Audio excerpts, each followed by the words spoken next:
जे ही सेवक कराइए करनी भी साई। सेवक सेवा करके ही सब कुछ प्राप्त करता है। हुक्म भी है बिन सेवा फल किसे नहीं।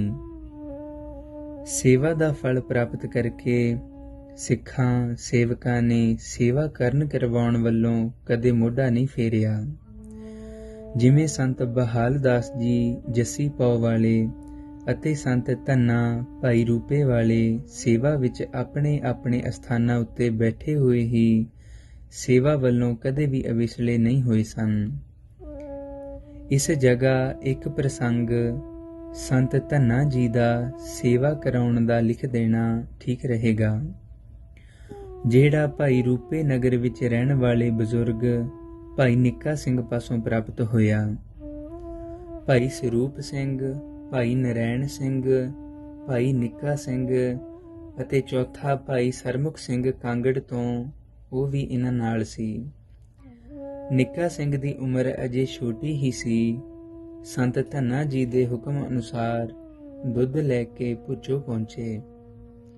ਉਸ ਸਮੇਂ ਹਾੜੀ ਦੀ ਵਾਢੀ ਪਈ ਹੋਈ ਸੀ। ਦੁੱਧ ਦੀ ਮੌਸਮ ਅਨੁਸਾਰ ਕਮੀ ਹੋਣ ਕਰਕੇ ਸਾਰੇ ਭਾਈ ਰੂਪੇ ਵਿੱਚੋਂ ਦੁੱਧ ਇਕੱਠਾ ਕਰਕੇ ਲੈ ਕੇ ਆਏ। ਰਸਤੇ ਵਿੱਚ ਆਉਣ ਸਮੇਂ ਨਿੱਕਾ ਸਿੰਘ ਦਾ ਪੈਰ ਸਰੋਂ ਦੇ ਵੱਡੇ ਹੇਠਲੇ ਹਿੱਸੇ ਵਿੱਚ ਵੱਜ ਕੇ ਜ਼ਖਮੀ ਹੋ ਗਿਆ ਸੀ। ਤੁਰਿਆ ਨਹੀਂ ਸੀ ਜਾਂਦਾ। ਪੈਰ ਦਰਦ ਬਹੁਤ ਕਰ ਰਿਹਾ ਸੀ। ਜਿਵੇਂ ਕਿਵੇਂ ਕਰਕੇ ਭੁੱਚੋ ਪਹੁੰਚੇ। ਰਾਤ ਕਿਸੇ ਸੇਵਕ ਦੇ ਵੱਲ ਰਹਿਣ ਦਾ ਹੁਕਮ ਹੋਇਆ। ਦਰਸ਼ਨ ਕਰਨ ਸਮੇਂ ਨਿੱਕਾ ਸਿੰਘ ਨਾ ਆ ਸਕਿਆ। ਬਾਬਾ ਜੀ ਨੇ ਪੁੱਛਿਆ, ਤੁਹਾਡਾ ਚੌਥਾ ਸਾਥੀ ਕਿੱਥੇ ਹੈ? ਨਾਲ ਨਹੀਂ ਆਇਆ। ਉਹਨਾਂ ਨੇ ਬੇਨਤੀ ਕੀਤੀ, ਜੀ ਉਸ ਦਾ ਪੈਰ ਦੁਖਦਾ ਹੈ, ਉਸ ਤੋਂ ਤੁਰਿਆ ਨਹੀਂ ਜਾਂਦਾ। ਤਾਂ ਬਾਬਾ ਜੀ ਨੇ ਬਚਨ ਕੀਤਾ, ਉਸ ਦੀ ਹਾਜ਼ਰੀ ਲੱਗ ਗਈ ਹੈ, ਤੁਹਾਡੇ ਘਰ ਅਪੜਨ ਸਾਰ ਆਰਾਮ ਆਇਆ ਹੋਏਗਾ। ਫਿਰ ਕਾਂਗੜ ਵਾਲੇ ਸਰਮੁਖ ਸਿੰਘ ਬਾਰੇ ਬੇਨਤੀ ਕੀਤੀ ਕਿ ਉਹ ਤੁਰਿਆ ਜਾਂਦਾ ਡਿੱਗ ਪਿਆ। ਉੱਤਰ ਵਿੱਚ ਹਜ਼ੂਰ ਨੇ ਬਚਨ ਕੀਤਾ ਕਿ ਸਭ ਗੋਂਦੇ ਮੱਲ ਦਾ ਕਾਰਾ ਹੈ, ਉਸਨੇ ਹੀ ਇਹ ਕੰਮ ਕੀਤਾ ਹੈ। ਅਤੇ ਆਪਣਾ ਪੈਰ ਵਿਖਾ ਕੇ ਕਹਿਣ ਲੱਗੇ, ਅਸੀਂ ਝੂਠ ਨਹੀਂ ਬੋਲਿਆ, ਸਾਡਾ ਪੈਰ ਵੀ ਨੀਲਾ ਹੋ ਗਿਆ ਹੈ, ਗੋਂਦਾ ਮੱਲ ਵੱਲ ਨਹੀਂ ਵੇਖਣਾ। ਫਿਰ ਇੱਕ ਚੁਟਕੀ ਮਿੱਟੀ ਦੀ ਚੁੱਕ ਕੇ ਬਚਨ ਕੀਤਾ, ਜਾਓ ਸ਼ੁੱਧ ਹੈ। ਇਤਨੇ ਦੇਰ ਤੱਕ ਲੰਗਰ ਪੱਕ ਕੇ ਆ ਗਿਆ। ਸੇਵਾਦਾਰ ਨੇ ਬੇਨਤੀ ਕੀਤੀ ਕਿ ਮਹਾਰਾਜ ਲੰਗਰ ਤਿਆਰ ਹੈ। ਹੁਕਮ ਕੀਤਾ, ਭਾਈ ਰੂਪੇ ਵਾਲਿਆਂ ਨੂੰ ਲੰਗਰ ਨਹੀਂ ਛਕਾਉਣਾ। ਇਹਨਾਂ ਦਾ ਅੱਜ ਦਾ ਅੰਨ ਜਲ ਰਾਮਪੁਰੇ ਮੀਤੂ ਝਿਓਰ ਦੇ ਘਰ ਹੈ। ਆਗਿਆ ਦੇ ਕੇ ਚਾਰੇ ਤੋਰ ਦਿੱਤੇ। ਤੁਰਨ ਸਮੇਂ ਬਚਨ ਕੀਤਾ, ਮੀਤੂ ਝਿਓਰ ਦੇ ਘਰ ਮਿੱਸੀਆਂ ਤੰਦੂਰ ਦੀਆਂ ਰੋਟੀਆਂ ਤਿਆਰ ਹੋ ਰਹੀਆਂ ਹਨ। ਜਿਸ ਵਕਤ ਹੁਕਮ ਅਨੁਸਾਰ ਰਾਮਪੁਰੇ ਪਹੁੰਚੇ, ਬਾਬਾ ਜੀ ਦੇ ਬਚਨ ਅਨੁਸਾਰ ਸਭ ਤੋਂ ਪਹਿਲਾਂ ਮੀਤੂ ਸਿੰਘ ਦੇ ਘਰ ਪਹੁੰਚ ਗਏ। ਅੱਗੇ ਰੋਟੀਆਂ ਪੱਕ ਰਹੀਆਂ ਸਨ। ਉਸਨੇ ਮੰਜਾ ਢਾ ਦਿੱਤਾ ਅਤੇ ਬੈਠ ਗਏ। ਅੱਗੇ ਇਸ ਨਾਲ ਜਾਣ ਪਛਾਣ ਤਾਂ ਕੋਈ ਨਹੀਂ ਸੀ, ਪਰੰਤੂ ਹਜ਼ੂਰ ਦੇ ਬਚਨ ਅਨੁਸਾਰ ਇਸਨੇ ਇਹਨਾਂ ਦੀ ਬੜੀ ਸੇਵਾ ਕੀਤੀ। ਐਸੀ ਸਮਰੱਥਾ ਦੇ ਮਾਲਕ ਸਨ ਬਾਬਾ ਮਹਾਂ ਹਰਨਾਮ ਸਿੰਘ ਜੀ। ਹੁਕਮੈ ਅੰਦਰ ਸਭ ਕੋ ਕੁਦਰਤ ਕਿਸ ਦੀ ਕਰੇ ਜਵਾਬਾ।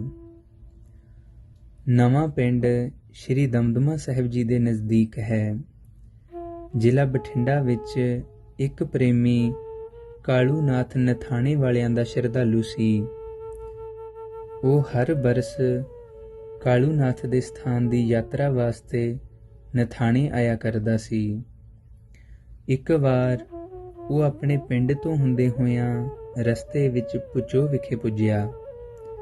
ਬਾਬਾ ਜੀ ਦੇ ਦਰਸ਼ਨ ਕਰਕੇ ਪ੍ਰਸੰਨ ਹੋ ਗਿਆ ਅਤੇ ਚਰਨਾਂ ਵਿੱਚ ਬੈਠ ਗਿਆ। ਮਹਾਂਪੁਰਖਾਂ ਨੇ ਪੁੱਛਿਆ, ਪ੍ਰੇਮੀਆਂ ਕਿੱਥੋਂ ਆਇਆ ਹੈ? ਪ੍ਰੇਮੀ ਹੱਥ ਜੋੜ ਕੇ ਬੋਲਿਆ, ਜੀ ਮੈਂ ਨਵੇਂ ਪਿੰਡ ਤੋਂ ਆਇਆ ਹਾਂ। ਹਜ਼ੂਰ ਨੇ ਪੁੱਛਿਆ, ਜਾਣਾ ਕਿੱਥੇ ਹੈ? ਉਹ ਬੋਲਿਆ, ਜੀ ਮੈਂ ਹਰ ਬਰਸ ਕਾਲੂ ਨਾਥ ਦੀ ਯਾਤਰਾ ਕਰਦਾ ਹਾਂ ਤੇ ਹੁਣ ਵੀ ਇਸੇ ਵਾਸਤੇ ਚੱਲਿਆ ਹਾਂ। ਬਾਬਾ ਜੀ ਨੇ ਨਵਾਂ ਪਿੰਡ ਕਹਿ ਕੇ ਪਿਛਲੇ ਬਚਨ ਨੂੰ ਫਿਰ ਦੁਹਰਾਇਆ ਤੇ ਉਸਨੇ ਵੀ ਨਵੇਂ ਪਿੰਡ ਕਹਿ ਕੇ ਫਿਰ ਦੁਹਰਾਇਆ। ਮਹਾਂਪੁਰਖਾਂ ਨੇ ਫਰਮਾਇਆ, ਤੇਰੇ ਪਿੰਡ ਬਚਿੱਤਰ ਤੀਰਥ ਹੈ ਤੇ ਕੀਰਤਪੁਰ ਜੈਸੇ ਪਵਿੱਤਰ ਧਾਮ ਨੂੰ ਛੱਡ ਕੇ ਤੁਸੀਂ ਕਾਲੂ ਨਾਥ ਦੇ ਡੇਰੇ ਕੀ ਲੈਣ ਆਉਂਦੇ ਹੋ? ਤੁਸੀਂ ਕੀਰਤਪੁਰ ਦੀ ਯਾਤਰਾ ਕਰਿਆ ਕਰੋ, ਤੁਹਾਡੀਆਂ ਮਨੋਕਾਮਨਾਵਾਂ ਕੀਰਤਪੁਰ ਤੋਂ ਪੂਰੀਆਂ ਹੋਣਗੀਆਂ। ਪ੍ਰੇਮੀ ਕੁਝ ਸੰਕੋਚ ਨਾਲ ਬੋਲਿਆ, ਜੀ ਬਜ਼ੁਰਗਾਂ ਤੋਂ ਲੈ ਕੇ ਅਸੀਂ ਕਾਲੂ ਨਾਥ ਜੀ ਦੀ ਹੀ ਪੂਜਾ ਕਰਦੇ ਹਾਂ। ਬਾਬਾ ਜੀ ਗੰਭੀਰ ਹੋ ਕੇ ਬੋਲੇ, ਤੁਸੀਂ ਕਦੇ ਕਾਲੂ ਨਾਥ ਵੇਖਿਆ ਵੀ ਹੈ? ਉਸ ਪ੍ਰੇਮੀ ਨੇ ਉੱਤਰ ਦਿੱਤਾ, ਜੀ ਕਦੇ ਨਹੀਂ। ਬਾਬਾ ਜੀ ਮੁਸਕਰਾ ਕੇ ਬੋਲੇ, ਜੇਕਰ ਤੈਨੂੰ ਕਾਲੂ ਨਾਥ ਜੀ ਦੇ ਸਾਖਸ਼ਾਤ ਦਰਸ਼ਨ ਕਰਵਾ ਦਈਏ। ਉਸ ਪ੍ਰੇਮੀ ਨੇ ਹੱਥ ਜੋੜ ਕੇ ਬੇਨਤੀ ਕੀਤੀ, ਫਿਰ ਤਾਂ ਆਪ ਜੀ ਦੀ ਬੜੀ ਮਿਹਰਬਾਨੀ ਹੋਵੇਗੀ। ਬਾਬਾ ਜੀ ਨੇ ਬਚਨ ਕੀਤਾ, ਚੰਗਾ ਤਾਂ ਤੂੰ ਅੱਜ ਇੱਥੇ ਹੀ ਰਹਿ। ਇਤਨਾ ਬਚਨ ਕਰਕੇ ਬਾਬਾ ਜੀ ਉੱਠ ਕੇ ਆਪਣੇ ਆਸਣ ਉੱਤੇ ਅੰਦਰ ਚਲੇ ਗਏ। ਨਵੇਂ ਪਿੰਡ ਵਾਲਾ ਪ੍ਰੇਮੀ ਕੁਝ ਚਿਰ ਆਰਾਮ ਕਰਕੇ ਡੇਰੇ ਤੋਂ ਛਿਪਦੇ ਪਾਸੇ ਵੱਲ ਭ੍ਰਮਣ ਕਰਨ ਚਲਾ ਗਿਆ। ਉਸ ਵਕਤ ਇੱਕ ਪਾਸੇ ਜੰਗਲ ਜਾਂ ਰੇਤ ਦੇ ਟਿੱਬੇ ਸਨ। ਉਹ ਤੁਰਦਾ ਫਿਰਦਾ ਝਾੜੀਆਂ ਵਿੱਚ ਦੂਰ ਨਿਕਲ ਗਿਆ। ਉਸ ਨੂੰ ਅੱਗੇ ਇੱਕ ਸਾਧੂ ਮਿਲਿਆ ਜੋ 90-95 ਸਾਲ ਦੀ ਉਮਰ ਦਾ ਪ੍ਰਤੀਤ ਹੁੰਦਾ ਸੀ, ਜਿਸ ਦੇ ਕੰਨਾਂ ਵਿੱਚ ਮੁੰਦਰਾਂ, ਸਿਰ ਤੋਂ ਰੋਡਾ, ਲੱਕ ਸਿਰ ਲੰਗੋਟੀ, ਹੱਥ ਵਿੱਚ ਤੰਬਾ ਤੇ ਚਿਮਟਾ, ਪੈਰਾਂ ਵਿੱਚ ਪੁਰਾਣੀਆਂ ਖੜਾਵਾਂ, ਕੁੱਬਾ ਹੋਇਆ ਸਰੀਰ, ਅਤ ਕਮਜ਼ੋਰ ਹੌਲੀ-ਹੌਲੀ ਤੁਰ ਰਿਹਾ ਸੀ। ਇਸ ਪ੍ਰੇਮੀ ਦੇ ਕੋਲ ਆ ਗਿਆ। ਸਾਧੂ ਜਾਣ ਕੇ ਇਸਨੇ ਨਮਸਕਾਰ ਕੀਤੀ। ਉਪਰੰਤ ਉਹ ਸਾਧੂ ਬੋਲਿਆ, ਭਾਈ ਰੂਮੀ ਵਾਲੇ ਮਹਾਰਾਜ ਪਾਸ ਦਰਸ਼ਨ ਕਰਨ ਠਹਿਰੇ ਹੋ? ਇਸ ਪ੍ਰੇਮੀ ਦੇ ਹਾਂ ਕਹਿਣ ਤੇ ਉਹ ਸਾਧੂ ਬੋਲਿਆ, ਧੰਨ ਸੰਤ ਮਹਾ ਹਰਨਾਮ ਸਿੰਘ ਜੀ ਮਹਾਰਾਜ, ਜਿਨ੍ਹਾਂ ਦਾ ਨਾਮ ਲਿਆਂ ਰਸਨਾ ਪਵਿੱਤਰ ਹੁੰਦੀ ਹੈ।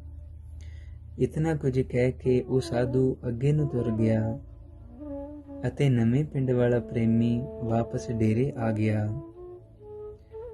ਅੱਗੇ ਮਹਾਂਪੁਰਖ ਆਪਣੇ ਆਸਣ ਉੱਤੇ ਬਾਹਰ ਬੈਠੇ ਸਨ। ਹੋਰ ਸੰਗਤ ਵੀ ਬੈਠੀ ਸੀ, ਬਚਨ ਸ਼ਰਵਣ ਕਰ ਰਹੇ ਸਨ। ਇਹ ਪ੍ਰੇਮੀ ਸੰਗਤ ਵਿੱਚ ਬੈਠ ਗਿਆ।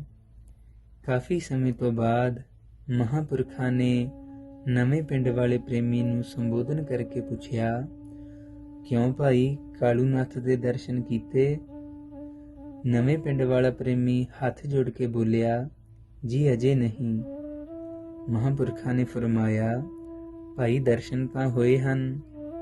ਉਸਨੇ ਫਿਰ ਕਿਹਾ, ਜੀ ਨਹੀਂ ਹੋਏ। ਬਾਬਾ ਜੀ ਨੇ ਫਰਮਾਇਆ, ਹੋਏ ਕਿਉਂ ਨਹੀਂ? ਜੋ ਸਾਧੂ ਹੁਣੇ ਤੁਹਾਨੂੰ ਜੰਗਲ ਵਿੱਚ ਮਿਲਿਆ ਸੀ, ਉਹ ਕਾਲੂ ਨਾਥ ਹੀ ਸੀ। ਉਹ ਹੈਰਾਨ ਹੋ ਕੇ ਬੋਲਿਆ, ਜੀ ਉਹ ਕਾਲੂ ਨਾਥ ਸੀ? ਬਾਬਾ ਜੀ ਨੇ ਸੁਭਾਵਕ ਕਹਿ ਦਿੱਤਾ, ਉਹੀ ਕਾਲੂ ਨਾਥ ਸੀ ਨਵੇਂ ਪਿੰਡ ਵਾਲਾ। ਪ੍ਰੇਮੀ ਕੁਝ ਨੇੜੇ ਹੋ ਕੇ ਚਰਨਾਂ ਵਿੱਚ ਝੁਕ ਕੇ ਅਚਰਜ ਹੋ ਕੇ ਬੋਲਿਆ, ਮਹਾਰਾਜ ਉਹ ਤਾਂ ਮੰਗਤਾ ਜਿਹਾ ਲੱਗਦਾ ਸੀ।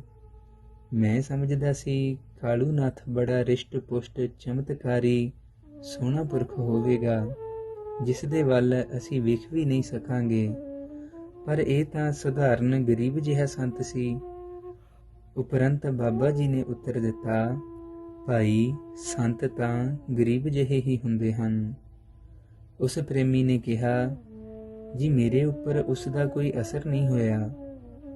ਹਜ਼ੂਰ ਮੁਸਕਰਾ ਕੇ ਬੋਲੇ, ਭਾਈ ਇਹ ਤਾਂ ਤੇਰੀ ਮਰਜ਼ੀ ਹੈ, ਜਿਹੋ ਜਿਹੀ ਭਾਵਨਾ ਰੱਖੋ, ਪਰ ਅਸੀਂ ਤੈਨੂੰ ਕਿਹਾ ਹੈ ਕਿ ਸਰਬ ਇੱਛਾ ਪੂਰਨ ਕਲਪ ਬ੍ਰਿਕਸ਼ ਪਰਮ ਧਾਮ ਕੀਰਤਪੁਰ ਤੇਰੇ ਆਪਣੇ ਪਿੰਡ ਹੈ।